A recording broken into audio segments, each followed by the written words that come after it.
অবশেষুর বিশ্বাস পর্ব ৬। অবশেষুর বিশ্বাসের পরীক্ষা। সে রাতটা ছিল ভীষণ অশান্ত। বাহিরে আকাশে কালো মেঘ জমেছিল। মাঝে মধ্যে বিদ্যুতের ঝলকানি পুরো গ্রামটাকে আলোকিত করে আবার অন্ধকারে ডুবিয়ে দিচ্ছিল। আরিফ আর নীলার মধ্যে কয়েকদিন ধরেই কথা কাটাকাটি চলছিল, কিন্তু সেদিনের পরিস্থিতি ছিল অন্যরকম।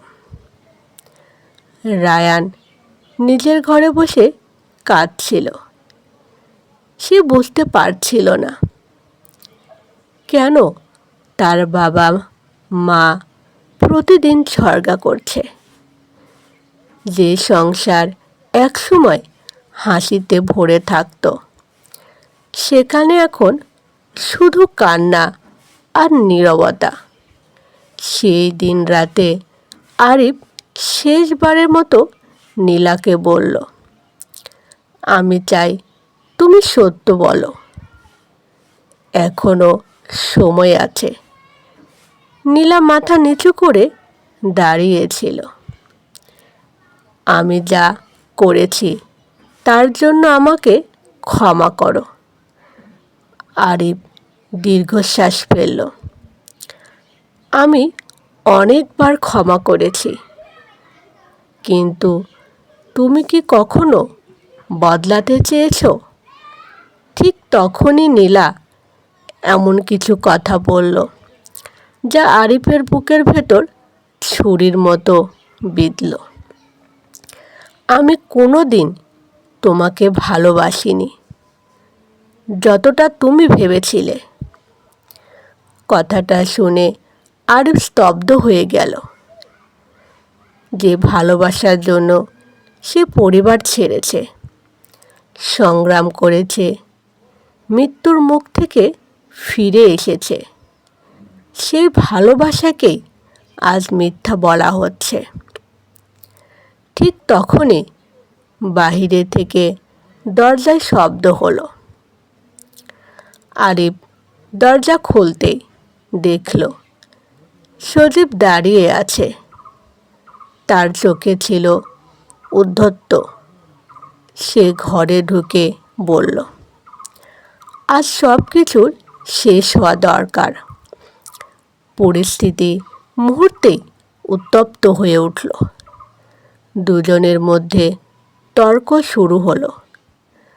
তর্ক থেকে ধাক্কাধাক্কি, ধাক্কাধাক্কি থেকে মারামারি।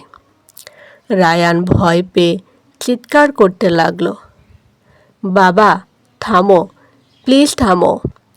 কিন্তু তখন কেউ কারো কথা শুনছিল না। হঠাৎ এক ভয়ঙ্কর মুহূর্তে পরিস্থিতি নিয়ন্ত্রণের বাহিরে চলে গেল। সংঘর্ষের মধ্যে সজীব গুরুতরভাবে আহত হলো। নীলা চিৎকার করে উঠল।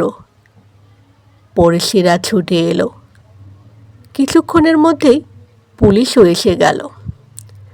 সেই রাতেই আরিফকে থানায় নিয়ে যাওয়া হলো। গ্রামের মানুষ নানা কথা বলতে লাগলো।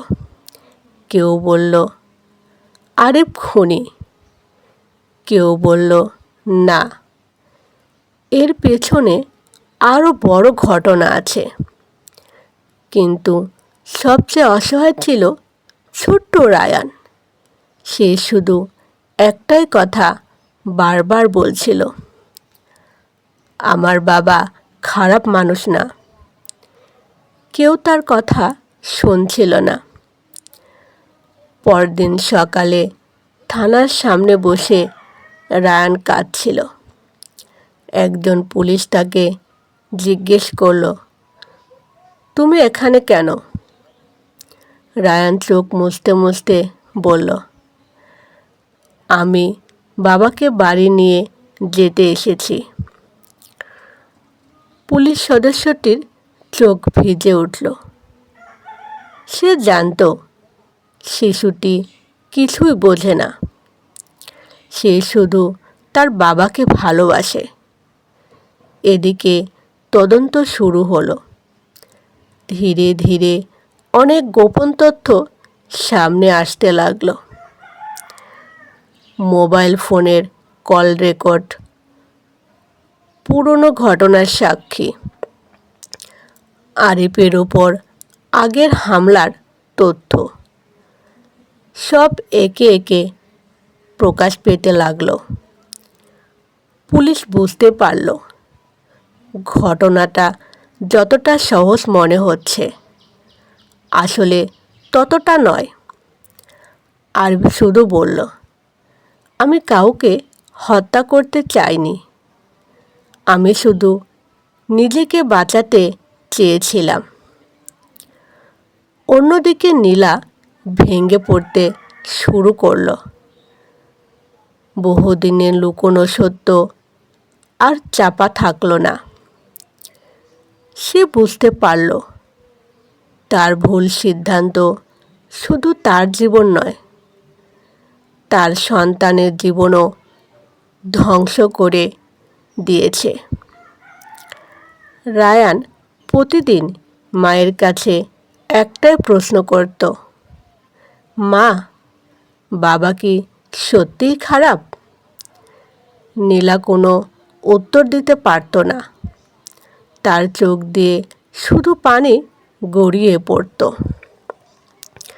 কারণ সে জানত সত্যটা যতই কঠিন হোক, আরিফের জীবনের এই বিপর্যয়ের পেছনে তার নিজেরও ভুলও অনেক বড় কারণ।